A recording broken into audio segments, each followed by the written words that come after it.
विडंबना ये है कि जिस दिन ईरान भारत में मुसलमानों की दुर्दशा के बारे में बता रहा था, उसी दिन 2 साल पहले उसी दिन ईरान में मोरालिटी पुलिस ने एक मुस्लिम लड़की महसा अमीनी को पीट पीट कर मार डाला। क्यों? क्योंकि वो इस्लामिक ड्रेस कोड का पालन नहीं करती थी, सिर्फ इसलिए क्योंकि उसने हिजाब पहनने से इनकार कर दिया था।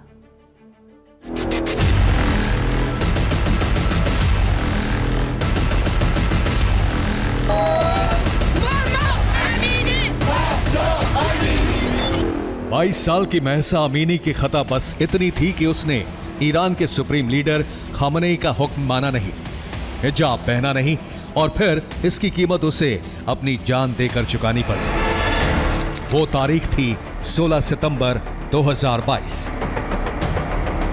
जब ईरान में लड़कियों के पहनावे की पहरेदारी करने वाली पुलिस ने महसा अमीनी की मौत का ऐलान किया, लेकिन इस झूठ के साथ कि उसकी मौत हार्ट अटैक की वजह से हुई। जबकि महसा अमीनी के घर वालों ने आरोप लगाया कि ईरान की पुलिस ने उसे हिजाब नहीं पहनने के जुर्म में गिरफ्तार किया। फिर पुलिस वैन में ही उसे बेरहमी से इतना मारा कि उसकी जान चली गई। महसा अमीनी का गुनाह सिर्फ हिजाब पहनना ही नहीं था, बल्कि ईरान की हुकूमत की नजर में उसका कुर्द सुन्नी मुसलमान होना भी जुर्म था। इस लड़की की मौत के बाद सिस्तान और बलूचिस्तान जैसे प्रांतों में ईरान की सरकार के खिलाफ आक्रोश की आग भड़क उठी। क्या महिलाएं और क्या पुरुष, सब सड़कों पर उतर आए।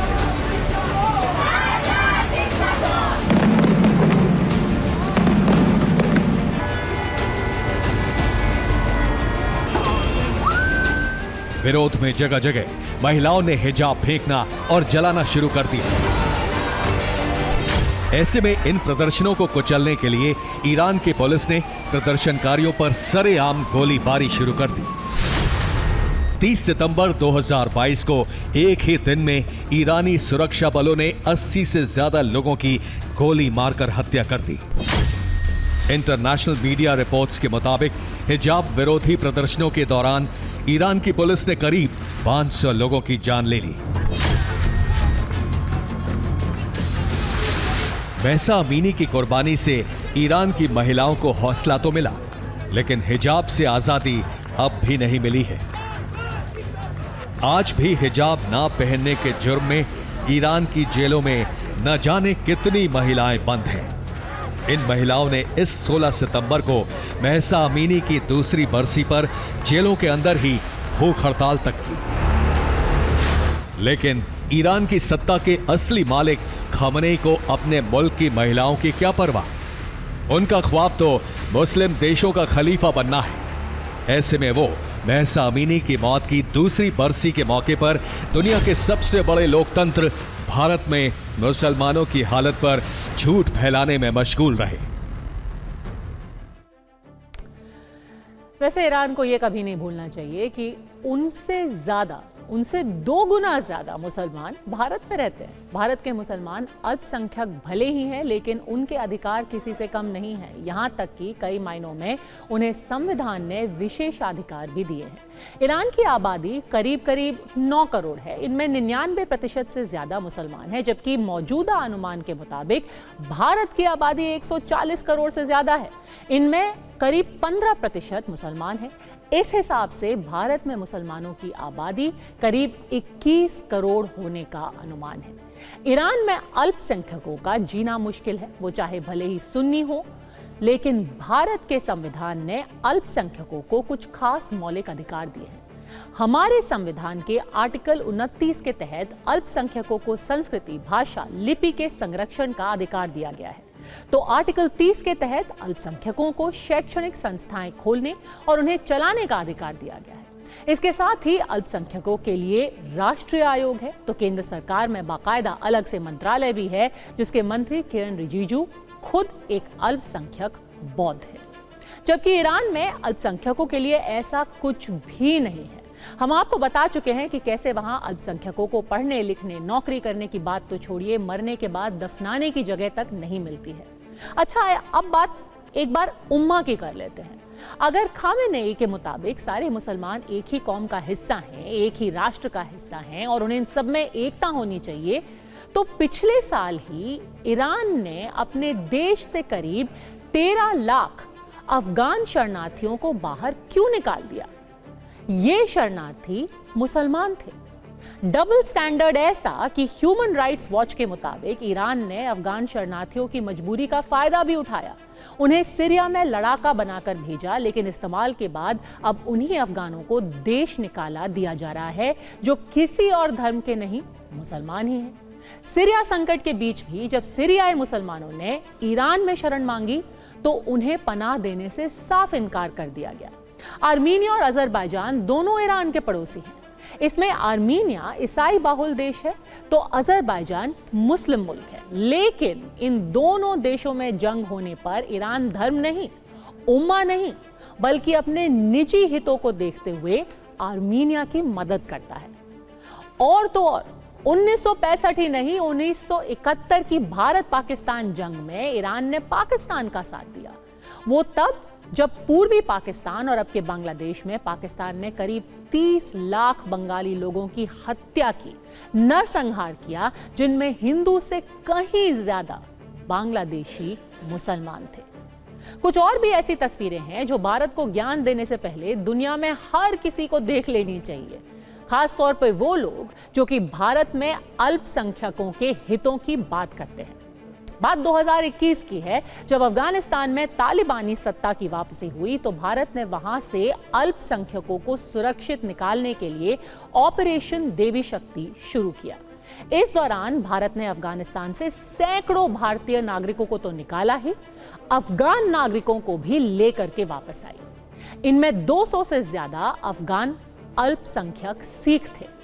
अल्पसंख्यक समुदाय के सदस्य अपने साथ ही श्री गुरु ग्रंथ साहिब के पवित्र स्वरूप को साथ लाए, जिन्हें खुद केंद्रीय मंत्री हरदीप सिंह पुरी ने पूरे सम्मान से सिर पर उठाया था। बात अब यूक्रेन की भी करते हैं। वहां जब जंग शुरू हुई तो भारत ने वहां फंसे भारतीय छात्रों और नागरिकों को तो सुरक्षित वापस लाने के लिए मिशन किया ही, भारतीय तिरंगे में वो साथ साथ पाकिस्तान, तुर्की, इन सब के छात्रों की जिंदगी बचा के भी वापस लाए। यूक्रेन में फंसे लोगों को निकालने के लिए भारत ने ऑपरेशन गंगा चलाया था। इस दौरान हमारे विमानों ने पाकिस्तानी, बांग्लादेशी नागरिकों को भी वापस लेकर के लाया। हमारे जो फ्लैट है, फ्लैट की यहाँ पर आर्मी से हमारी ऐसी बात हुई थी, तो वो कह रहे थे कि आपका जो है इंडियन फ्लैग है और आप इंडियन हो तो आपको इतनी डरने की जरूरत नहीं है, क्योंकि इंडिया रशिया का सब ठीक चीज है।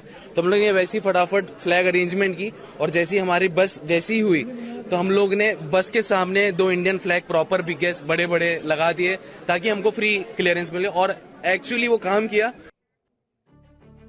तो बहुत से लोग ये सवाल पूछ रहे होंगे कि खामेनेई ने ऐसी बात कही ही क्यों।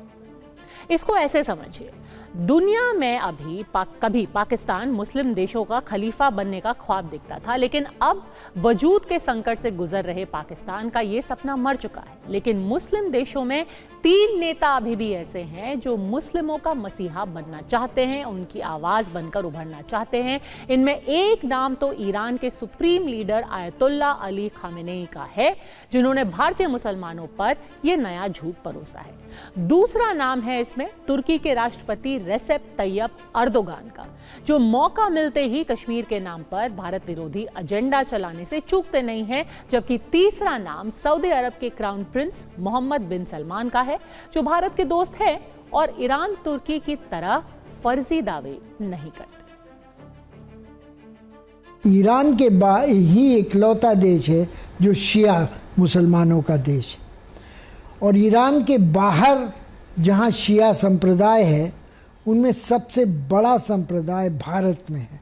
तो आप समझ सकते हैं कि ईरान के सुप्रीम लीडर की ये चेष्टा क्यों है कि भारत के शिया मुसलमानों को ख़ास तौर पर और भारत के मुसलमानों को आमतौर पर अपनी तरफ रुझाया जाए और ये बताया जाए कि ईरान उनका सच्चा हितैषी।